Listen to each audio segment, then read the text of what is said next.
વીર નર્મદ દક્ષિણ ગુજરાત યુનિવર્સિટી સંલગ્ન વીટી ચોકસી લો કોલેજ વિવાદમાં આવી છે।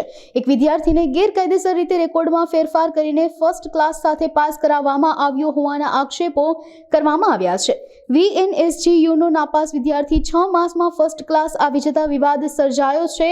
કોલેજ સંચાલકો દ્વારા યુનિવર્સિટીને પત્ર લખીને આંતરિક ગુણોમાં ફેરફાર માટે ભલામણ કરવામાં આવી હતી, જેમાં વિદ્યાર્થીના ઇન્ટરનલ વાઇવા માર્ક્સ ગેરકાયદેસર રીતે વધારવામાં આવ્યા હોવાના આક્ષેપો કરવામાં આવ્યા છે। આપણી વીર નર્મદ દક્ષિણ ગુજરાત યુનિવર્સિટી સંલગ્ન વીટી ચોકસી લો કોલેજ સુરતના દ્વારા આંતરિક મૂલ્યાંકન જે મોકલવામાં આવ્યા હતા એની અંદર સુધારો કરતો તેમનો પત્ર આવતા યુનિવર્સિટીએ એના પરીક્ષાના નિયમો અનુસાર કોલેજ 30 દિવસમાં આંતરિક મૂલ્યાંકનની અંદર સુધારો કરતા પત્ર આપી શકે છે।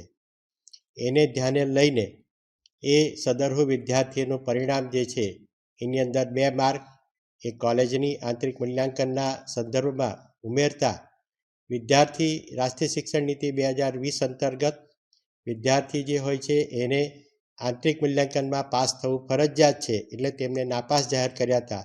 પણ આંતરિક મૂલ્યાંકનની અંદર તેના 2 ગુણ પાસિંગ ગુણ મળતા એ વિદ્યાર્થીનું મૂળ પરિણામ જાહેર કરવામાં આવ્યું હતું।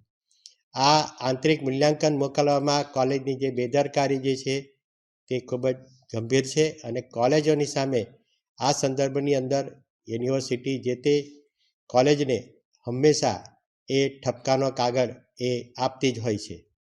આ સંદર્ભની અંદર વીટી ચોકસી લો કોલેજના આચાર્યશ્રીએ એ આંતરિક મૂલ્યાંકન જે છે એ જ્યારે મોકલતી વખતે જ એમણે ચકાસણી કરવાની હોય છે, પરંતુ પરિણામ પ્રસિદ્ધ થયા પછી કોલેજોને એ કોઈપણ પ્રકારની ભૂલ હોય તે જાણ કરવાની એ લોકોનો પરિપત્ર છે, પરંતુ કોલેજોની સામે આ પ્રકારની જ્યારે ભૂલો થતી હોય છે ત્યારે તેઓએ પરીક્ષા નિયામક સાથે રૂબરૂ મુલાકાત કરીને તેના ડોક્યુમેન્ટનું વેરિફિકેશન કરાવતી હોય છે। ડોક્યુમેન્ટ વેરિફિકેશન બાદ એ આંતરિક મૂલ્યાંકન સુધારવામાં આવતા હોય છે, છતાં કોલેજના આચાર્યની આ સંપૂર્ણ બેદરકારી ચોક્કસ છે। આ બેદરકારીના સંદર્ભની અંદર અમારી જે NPEC કમિટી છે તેમાં જ આ કેસને મોકલવામાં આવશે કે જેથી એને આધારે એ NPEC કમિટી જે નિર્ણય લેશે તેને આધારે આગળની કાર્યવાહી બોર્ડ ઓફ મેનેજમેન્ટમાં કરવામાં આવશે।